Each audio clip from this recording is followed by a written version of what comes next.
आम आदमी पक्षाच्या राज्यसभेमधल्या 10 पैकी 7 खासदारांनी भाजपमध्ये पक्षप्रवेश केलाय।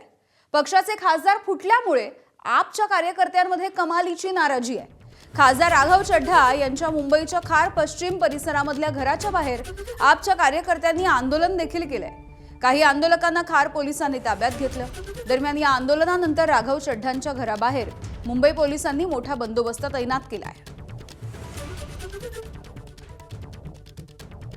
भाजपच्या ऑपरेशन लोटसच्या अंतर्गत आपचे खासदार जे आहेत भाजपमध्ये सामील झाले। यानंतर आप पक्षामध्ये जे आम आदमी पक्षाचे कार्यकर्ते आहेत त्यांच्यामध्ये एक मोठी नाराजी पाहायला मिळत आहे। त्यामुळे खासदार राघव चड्ढा यांच्या मुंबई येथील खार इथला निवासस्थाने बाहेर आपण पाहिलं तर काही वेळापूर्वी आम आदमी पक्षाच्या कार्यकर्त्यांनी घोषणाबाजी केली, या ठिकाणी आंदोलन केलं। यानंतर परिसरात तणावाचं वातावरण झालं। सध्या आपण पाहिलं तर या ठिकाणी राघव चड्ढा जे आहे त्यांच्या डीबी ब्रिज जी बिल्डिंग आहेत, इमारत आहे, या इमारतीमध्ये 12व्या मजल्यावर राहतात। या इमारतीच्या आजूबाजूमध्ये मोठ्या संख्येमध्ये मुंबई पोलिसांचे बंदोबस्त तैनात करण्यात आला। आपण दृश्यामध्ये पाहिलं तर सर्व रस्त्यांमध्ये ज्या ठिकाणी कनेक्ट होतात ही रस्ता कनेक्टिव्हिटी आहे, सर्व बाजूंनी मुंबई पोलिसांनी एक मोठमोठी गाड्या आहेत, जे बस आहे अशा पद्धतीने उभा केला आहे आणि रस्त्यावर डिटेक्शनची टीम असतील।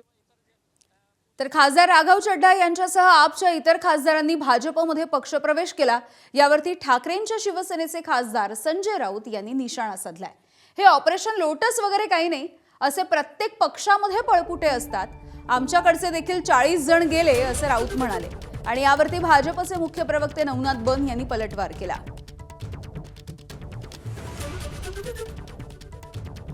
आपचं काय ऑपरेशन लुटस बिटस काय झालेलं नाही आहे। असे भगवडे प्रत्येक पक्षामध्ये असतात, राजकारणामध्ये असतात। आता आमच्याकडून 40 भगवडे गेले मेंदीच्या नेतृत्वाखाली, ते पळपुटेच आहेत ना। राघव चड्ढाचं नाव तुम्ही घेताय किंवा त्यांच्याबरोबरचे अन्य लोक आहेत, त्यांच्यावरती ईडीच्या धाडी पडल्या, ते घाबरले, ते पळून गेले। ही गोष्ट एवढ्यापुरतीच मर्यादित आहे। महाराष्ट्रातही तेच झालेलं आहे। अजित पवारांवरती धाडी पडल्या, ते 35-40 आमदार घेऊन निघून गेले। एकनाथ शिंदेवर धाडी पडल्या त्यांच्या लोकांवर, ते पळून गेले। हे का शौर्य आहे का? ही का कर्तबगारी आहे का? नाही।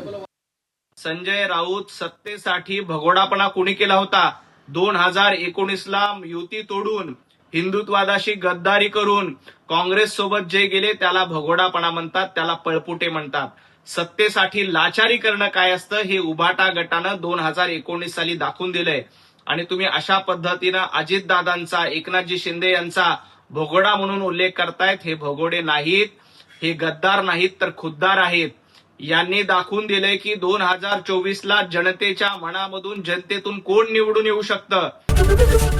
एबीपी माझा, उघडा डोळे बघा नीट।